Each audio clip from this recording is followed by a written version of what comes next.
American football in Finland.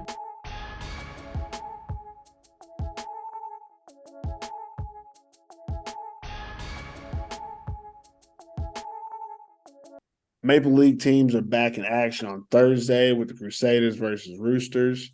Friday is going to be the Wolverines versus the Butchers. And then Saturday, we have the Steelers versus Royals for the game of the week. Let's spend a little bit of time talking about each one of these matchups. First game, Crusaders, 3-5 versus the Roosters, 3-4. Before we say anything, let's talk about the last time these two teams played. UNC won 29-28. And this is when they had that full roster. They had those other two guys playing. I don't know if they'll have new players for this game or not, but what's something you think is a key storyline for them, Q? I'll say ball possession. Ball possession in this game would be very important. I believe if UNC controls the clock, if they control how many times the Roosters actually get a chance to score, they'll have a chance of winning this game. Mm-hmm. What you don't want is a lot of 3 and outs. Not sure if Yadel is going to be healthy. That's a big part of it because now you take away one of your receivers. Now maybe RJ has to play quarterback, which also is going to hurt you on the defensive side of the ball. So the depth that the UNC comes into the game with is going to be very important. I think right now, the Roosters has the advantage. They're a lot healthier, a lot deeper. They're on I don't say on a roll, but they have a little momentum going. This is their time to make a run if they're going to make it. So they can't afford to come in and have a loss. They can't lose any more games. Yeah. So this is a very, very important game. But like I said, it's depending on if the UNC comes out with their quarterback playing. But I think also Seth has been balling every game, and he can take over a game. So if UNC comes out, firing first half, it can put them in a pretty good situation to where the Roosters have to throw the ball. And they can throw the ball. They have gotten better at throwing the ball. Sinadinos has gotten better with protecting the ball. He's not turning the ball over as much. But time and possession, I think, will be very important in this game. So that's what I'm looking most forward to seeing. But yeah, we'll see what happens. What about you, Chris? What would you consider like the key matchup in this one? Key matchup for me is the two main receivers for UNC, so Cedric Johnson and RJ Long versus the secondary of the Roosters. We know they've been having problems in that secondary. They've addressed this by signing a new import. Hopefully we'll get to see more of him this week. But I feel like that's going to be the key matchup because they're the two playmakers in Ced and RJ, and they're the two that are getting all the yards, getting all the touchdowns for them. So it's a key matchup in this game. The Roosters really, really need to stop the two receivers from UNC. I know exactly how they're going to do that. Actually, Olin going to come out there and put them clamps on RJ. Yeah, I said it. That's going to be the end of it. I think the Roosters have something figured out in their back end. It might be a little different against them because there's two receivers you have to guard, but I do think that's going to be a good matchup as well. I want to see how they do it because their secondary hasn't been the same like twice all year. It's always a different like group of players in different spots. So it'll be interesting to see how they try to match up with them, especially after the last game where it was so close. And it came down to, was it a fade to Ced last time at the end of the game? I think that's what it was. It was a fade at the end to Ced, and that was they threw a fade to Ced and then did the 2-point conversion to RJ. So either way, both of them going to be involved. If you're listening to my voice, you're now part of the AFF community.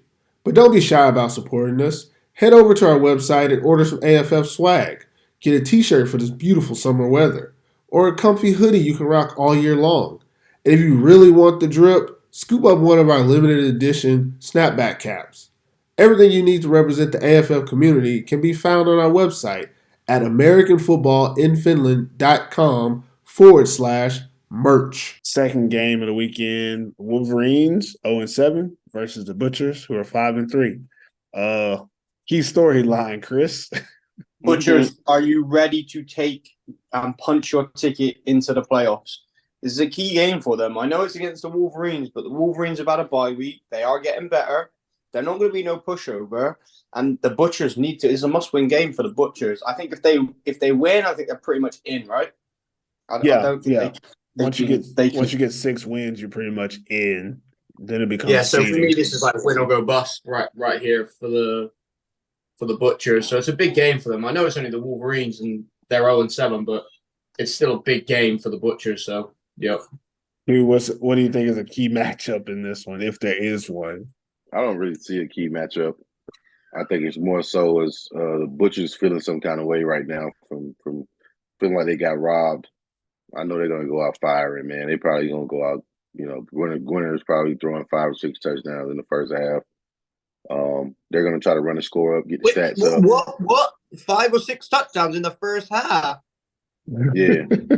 Do they have a backup quarterback? Is Miko Seppin is the backup, right?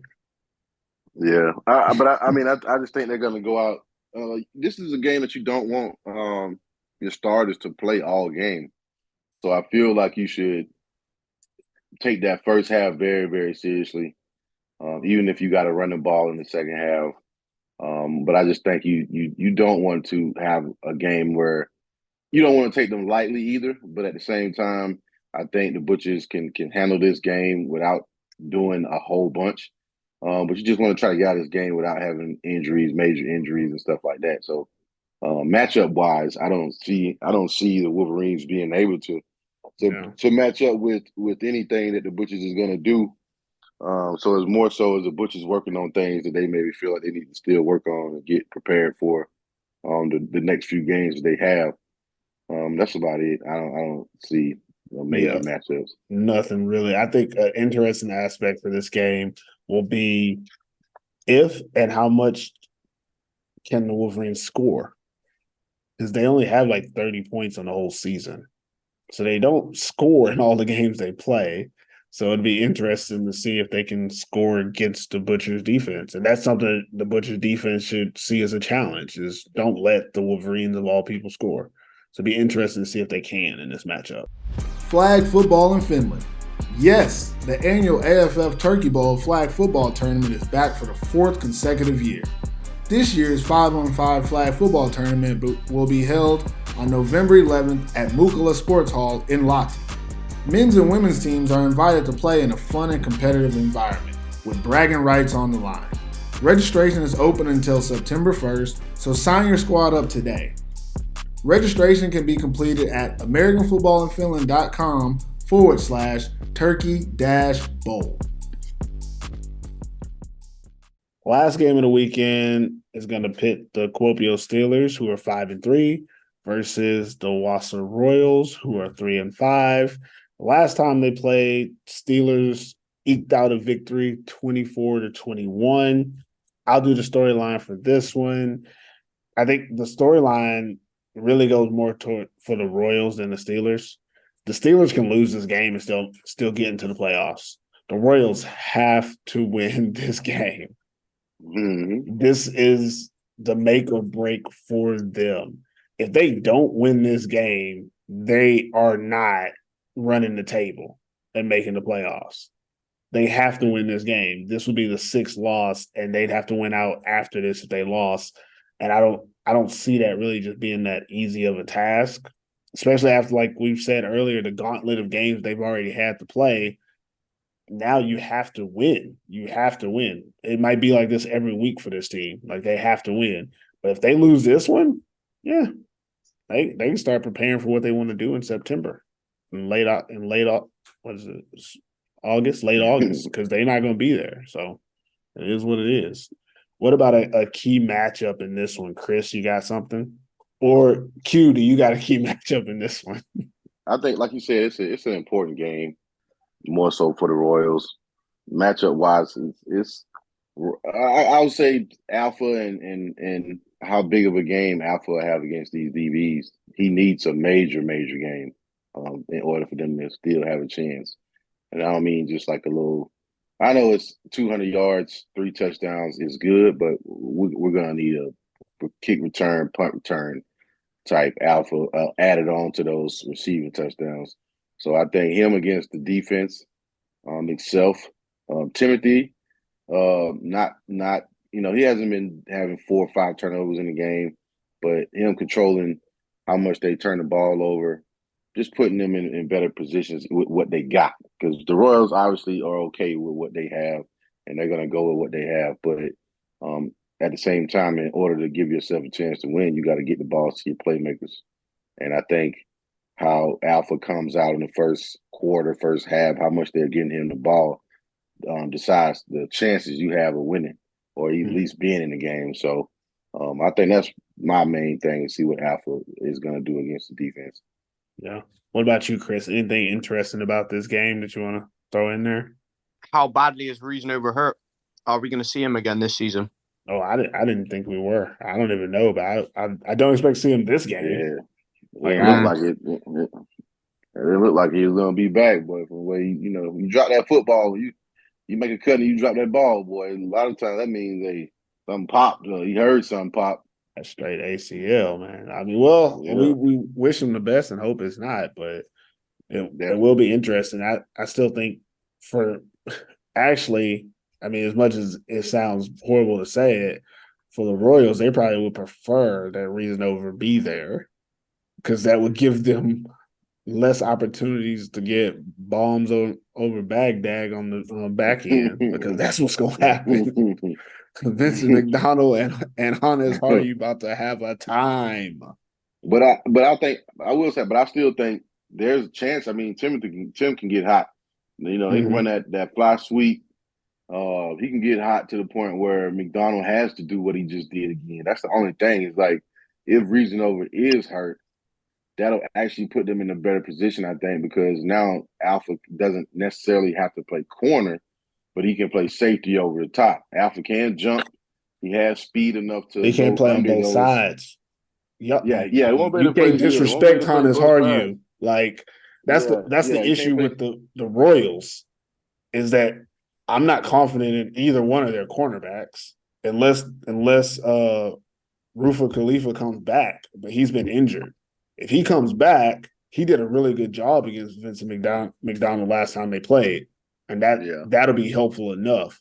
But if he's not there, if Rufa's not there, I don't know what they plan to do on the back end, because they don't have what it takes. I would take that chance. I'm not disrespecting him, but I'd rather take the chance of, if I don't have to deal with Reasanover, I feel like I got a better chance of winning the game if I don't have to deal with him. No, now that makes sense. I can really focus my defense on stopping the pass and saying, hey, if we lose this game, we're going to lose this game because of those running backs that they have now. But I'm not going to let McDonald. I'm not going to let those guys beat us deep to lose the game. So if they do win, they're going to have to just earn these yards. So I'll take that more. The Royals got a better chance in that aspect if they keep Scorpio running the ball. Because if not, Ambrose can be either way. He can. You're not gonna, if you underthrow Alpha, he's gonna pick you off. Simple. If he's playing safety, got enough energy, he's gonna pick you off. And I don't think Ambrose want to take that chance. Is why they probably throwing outside more, to where it's one-on-one matchups. But who knows? Timothy can come out and give you one of them games where he starts running. So I think this should actually be a good game. I'm not gonna say I don't think it'll be a great game. I think it'll actually be a good game. Royals are fighters either way. Young and all, they're still fighters. They'll still give what they got. They still got Sawosti. So that's gonna be a big part too. Whether they can get this running game going. So I think obviously it's a big important game for both teams.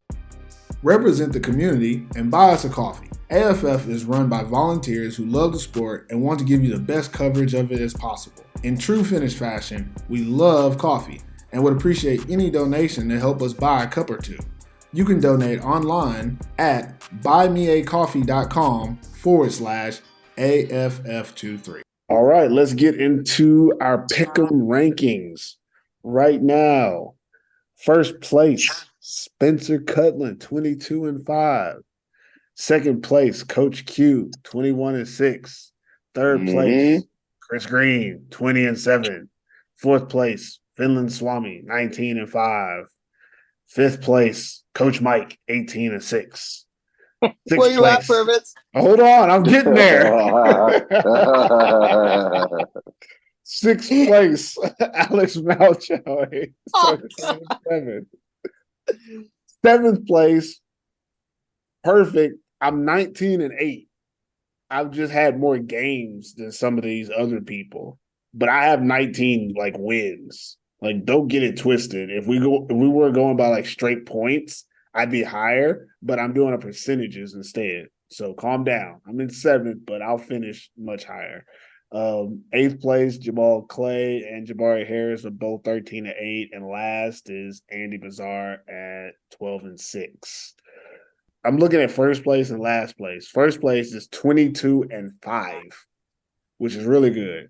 Last place is 12-6. Yeah, that's they're like one more loss and like 10 less, like because he didn't play as many games, but still, it's not easy to be right at these pickles, man. So we especially like this year.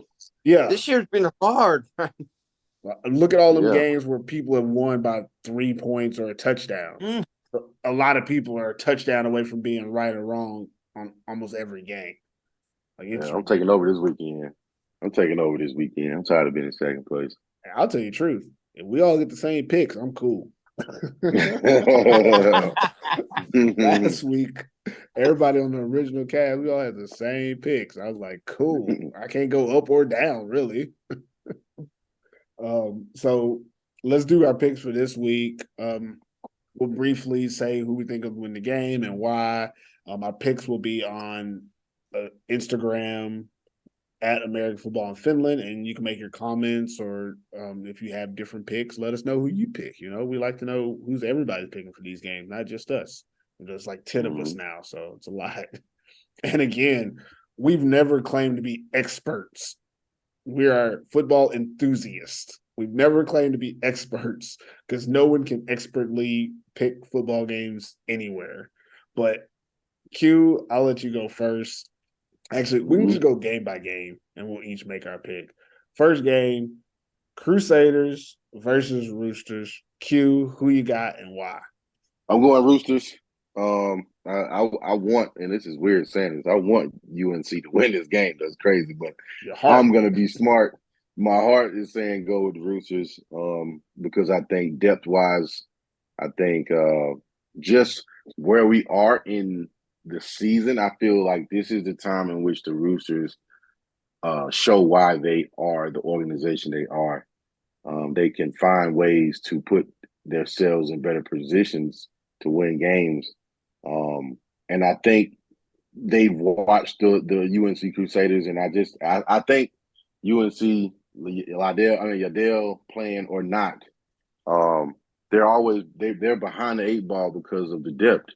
You know what I'm saying? So a team like the Roosters that can just bring people in, they can just get more play out of their better players when they're rested and get those breathers, unlike UNC.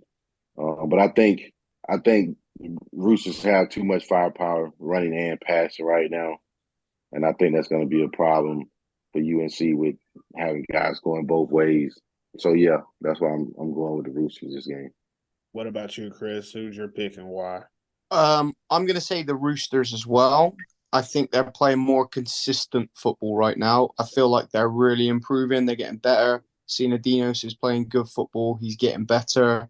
He's got Kittner as a weapon.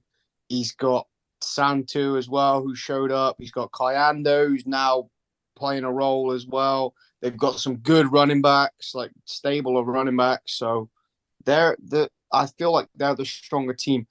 I would have liked to have picked UNC because I do feel that they have a chance to win this game, but I just can't trust them because you don't know which UNC you're going to get. You don't know which one you're going to get. So I feel like for a pick 'em, I have to go with the Roosters because I can't trust UNC. I mean, I would say exactly what you guys are saying, but I'm going to be a little more simplistic. First of all, I'm going for the Roosters because now we all got the same picks Cool. That's the only way I'm gonna stay in the pick 'em. Second of all, I have a Roosters hat. I do not have a Crusaders hat. So I'm gonna go with the hat that I have. And if you feel some way about that, let me know. Okay. So second game is Wolverines versus Butchers. Chris, you can lead this one. Who's your pick and why? It's simple for me. Butchers are playing good football at the moment. The Wolverines still ain't doing the right things. They've not signed the right players. They're definitely in a rebuilding year. They know they're not going to get relegated this year. They've not gone out and Shane Etter's playing linebacker for him. Get that man in at quarterback. What's going on? He's playing quarterback in their Division 1 team. Yeah. What's going on? Yeah. But anyway, that's something else. But the Butchers are a stronger team. They're going to win. What about you, Q? I'm going Butchers. I think they're a stronger, better team. They'll come out. They got a little salt on them still from last week. So I would not want to be the team they got to play this week because they're going to take it out on you. And it's going to be a crucial game for the Wolverines to win. I think the Wolverines will have some good plays here and there throughout the game, but overall, I think the Butchers are rolling right now. They're just too good of a team to lose to the Wolverines. Q's not only picking the Butchers to win, but he's also picking Brandon Grinner to throw 5 or 6 touchdowns in the first half. Yeah. Throw that parlay on there. He wants 5 or 6 touchdowns from Grinner. For me, I could reiterate what both y'all are saying, but what I'm going to say is I have a Wolverines hat and a Butchers hat, but my Butchers hat is new. So I'm going to go with the Butchers this time because that hat is fresh still and I like it. I'm going to start taking some photos. Y'all might see me on the gram wearing my new Butchers hat. Yeah. I might even get a shirt. They got some nice gear down there. They have those they have the Butchers logo on the shirt, but it's like a holographic gold. It's nice. It's TikTok and you've been doing lately with these hats, man. That's what you've been doing. You like that? Yeah. I can tell you more about that off the show, but those shirts also I wasn't able to get one, but this has nothing to do with what we're doing, but this is how fandom they have in Porvu. I asked one of the ladies, I was like, where can I get, that shirt that you're wearing? And she was like, well, if you can fit this one, you can have it. I was like, no, lady, I don't want the shirt off your back. But that's how much they want you to support Porvu out there. So I got a Butchers hat. It's new. I like it. I'm gonna start wearing it. And so I'm gonna go with the Butchers in this one. The last game, kind of what I would call the real game of the week. Do or die for one team and another team. They're trying to stamp their way into the playoffs. We got the Steelers and the Royals. Chris, who you got and why? Well, I got to go first. Why don't you go first? Because I'm doing the hat thing, so. All right. Okay. I regardless of whether Reason Over is hurt or out or whatever, I'm still going to pick the Steelers. I feel like similar reason to UNC. I just can't trust the Royals. They've only got one receiver, so if the Steelers if the game plan can work around covering Alpha, whether that's clouding him or doing something when they've got one over the top, one underneath, then he's going to have to go elsewhere or run the ball with Swost. So, yeah, I feel like, and again, this game could go either way. It's hard to pick the games this year, but my gut tells me I'm going to go with the Steelers. Good pick. What about you, Q? Where are you going with this one? I'm going to go with the Steelers. I think even without Reason Over, I think they have enough to win the game.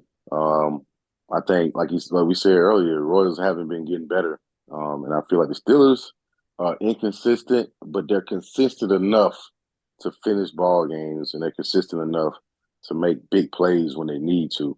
Still a championship caliber team.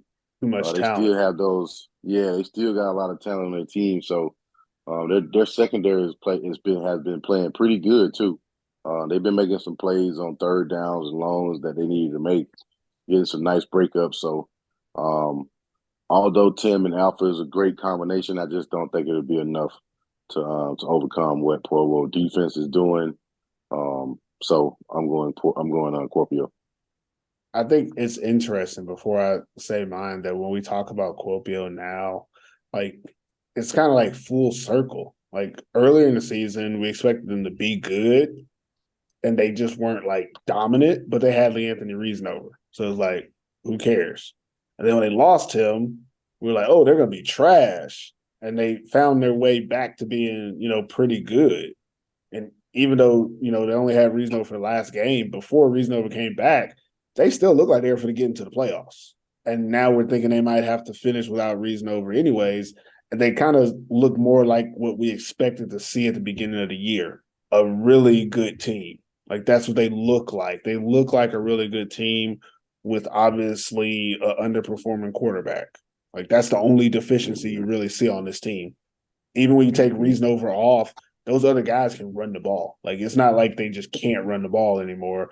But their only issue is that sometimes their quarterback don't throw it to the right team. And outside of that, that's the only issue they had coming into the season. So it's really interesting that at this point in the year that they're getting back to being a team that what Chris would like to say is you can trust them. You could trust them to do certain stuff at least. And that's something we can't get from some of these other teams, including the Royals. So I have a Steelers hat. I do not have a Wausau Royals hat. Therefore, I will be picking the Steelers in this game. But also, I just want to throw in here, I have zero faith in the Wausau Royals. Chris doesn't trust them, but I have no faith in them, and I can't put any more faith in this team because I don't think that they have what it takes to make the playoffs. I'm just gonna leave that out there.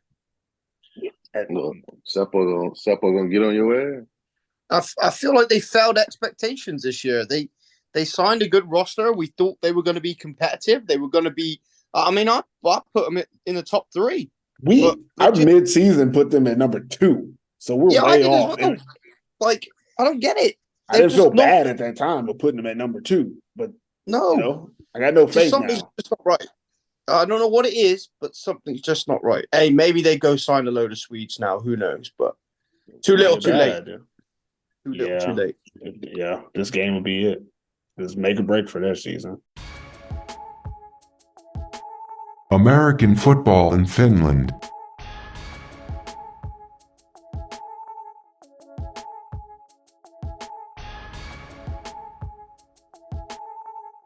Attention business owners and entrepreneurs.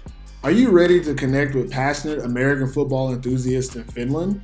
Look no further than the American Football in Finland podcast. With over 1,000 dedicated subscribers and an impressive 20,000 downloads, your message can reach a captive audience eager for your products or services. Take advantage of over 10,000 monthly social media impressions to boost your brand's visibility. Imagine the impact of your message resonating with this engaged community. Don't miss this incredible opportunity to increase brand awareness, drive traffic, and grow your business. Contact us today to secure your exclusive ad spot on the American Football in Finland podcast. Get ready to score big with your target audience.